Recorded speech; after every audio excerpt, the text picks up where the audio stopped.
unexpected. Grandpa told me that you had another one of those dreams. Aiden's dad tentatively put his hand on his son's shoulder and gave a firm, reassuring squeeze. Aiden shrugged it off, as if it were a wasp. Mr. Thomas grimaced, exhaled, and ran a hand through his grayish hair. Silence hung like a cloud Between father and son. Nearby, Aiden's mom stood with a slight tilt, with their hands on her hips, as if to say, I told you so. Mr. Thomas looked away inside. He started to leave the dining room, but quickly spun around and pulled up her chair next to his teenage son, who was sitting stiffly at the table. How long are you keep this up, son? I don't want to talk about it. Look, it's been 2 weeks. Yeah, 2 weeks and I still hate it here. I know, it was kind of sudden. Kind of. One week in the summer vacation and you say, oh, by the way, Aiden, we're moving halfway across the country in 2 weeks. That's more than a little sudden. You didn't even ask if I cared. We knew this before. You know we didn't. Grandpa needs our help. This is where he's spent his whole life. He's forced him into an assisted living facility. Aiden shrugged. He had heard this song before. I mean, how am I supposed to survive high school when my only true friend is 1,000 miles away from here? Aiden glowered at the famous figure and shook his head. There was no way he'd ever find a friend like Robbie against it.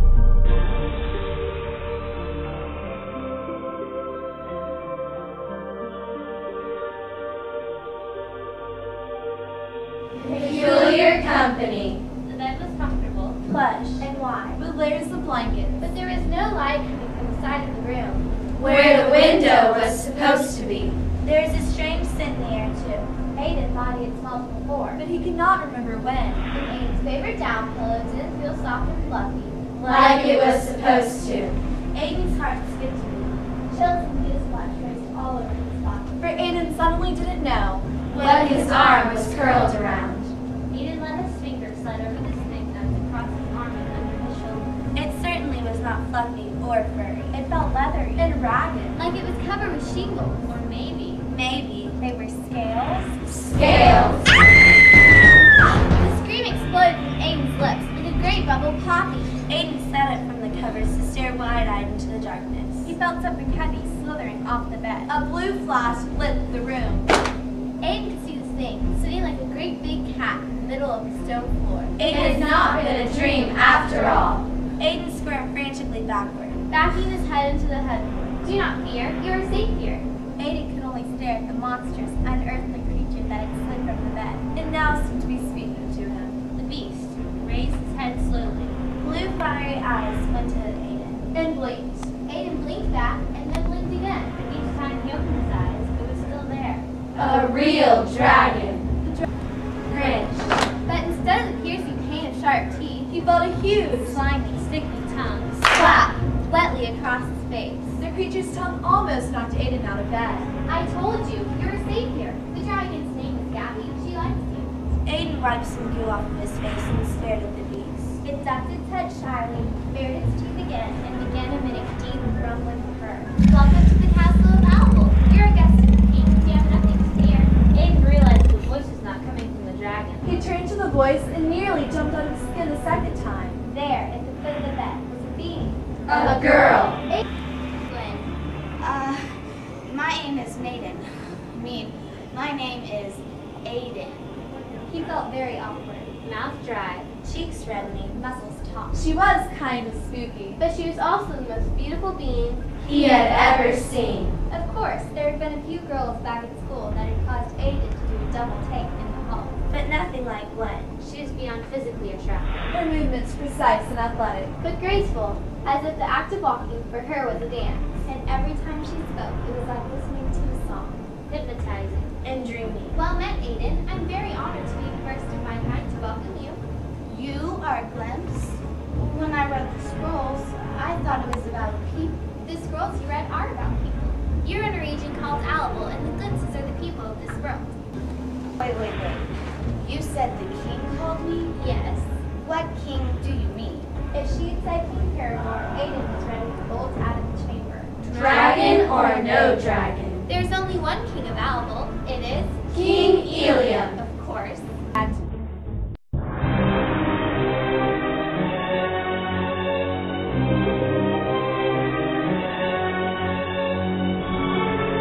Armed and terrified. Gwen led Aiden down a long spiral flight of stairs in one of the castle's main towers. If we we are to make an owl knight out of you, we must have you dressed for the occasion. How am I supposed to be a knight? I don't even know what I'm doing. I told you, you were called to Alba by the king. But Gwen, this can't be right. Maybe the king called me by mistake. King Ilium does not make mistakes. But come, let's go to the armory, for you need battle gear. Battle gear? What are we gonna do? Start a war? A war has already begun, Aiden, and the king has called you to be an important part of the battle that must be won. What can I do? I can't fight. I even had a middle schooler beat me at once. I should think that when Captain Balthor is finished with you, you would have a little trouble with the whole legion of middle schoolers. Besides, the battle we shall fight will be better fought with truth and not swords. I don't even know who we're fighting or what for. Aiden complained, beginning to feel he was in this up to his ears, Whether he liked it or not. Gwen stood in motion for Aiden to do likewise. her golden brow furrowed. She seemed hesitant to tell Aiden something, or was searching for the right words. You read the scrolls of the Great Betrayal? But my scroll ended after Cornelian died. There is much to tell from that point, but my heart is too weak to speak what happened next. Besides, I'm not the one who confessed to recount the events that followed. But what I can tell you is that Perigel was exiled. Him and all of his followers were banished to the westernmost regions of the realm. And as the king declared, Perigol's name was changed forever to Perigor, which means Pure light, stained forever dark. the land where Perigor dwells now is a ruinous place. He pretends it is his own kingdom and calls it Perigori. He has even built his own jagged black stronghold in mockery of the castle in which we now stand. It is a realm of blood, Blood. Aiden, and Perigor's strength grows daily, bloody conquest after bloody conquest. But in spite of all this, Perigor festers upon his black throne. Ever he yearns to be king, but a power greater than his will not permit it. So instead, they call him Prince. Aiden swallowed. He remembered the poor souls being dragged through the dark. And he had been so close to joining them. So, are we supposed to attack Perigor? Not exactly, though our forces clash regularly. Our battle is of a different sort. Ever since the time of his exile, Perigor and his Black Knights have sought to gain the allegiance of all the kingdoms of this world. Many glimpses have accepted his cunning offers of wealth and power. There is even a new kingdom he eyes to be a jewel in his crown of slavery. It is a land called Mythgard, and once your training is complete, we will travel to the land of Mythgard and reach the glimpses for the king. I still don't see what good I'll do. Aiden, I have told you already, King Ilium does not make mistakes. It could be that there is power within you that he can see, even when you cannot. Aiden smiled. The idea of someone believing in him made him feel a few inches taller, though there were still many doubts. Back home, I had this friend Robbie. Now he's the kind of guy going for this kind of thing. He lives for adventure. I don't think he's afraid of anything. I do not doubt that your friend is considered brave in your world, but there are things here in Alval that would give him a start. Aiden smirked. He knew Robbie better. He imagined what Robbie might say. Me afraid? Right. Besides, it is easy to be fearless when one has not yet learned. What he has to lose. The Door Within by Wayne Thomas Batson.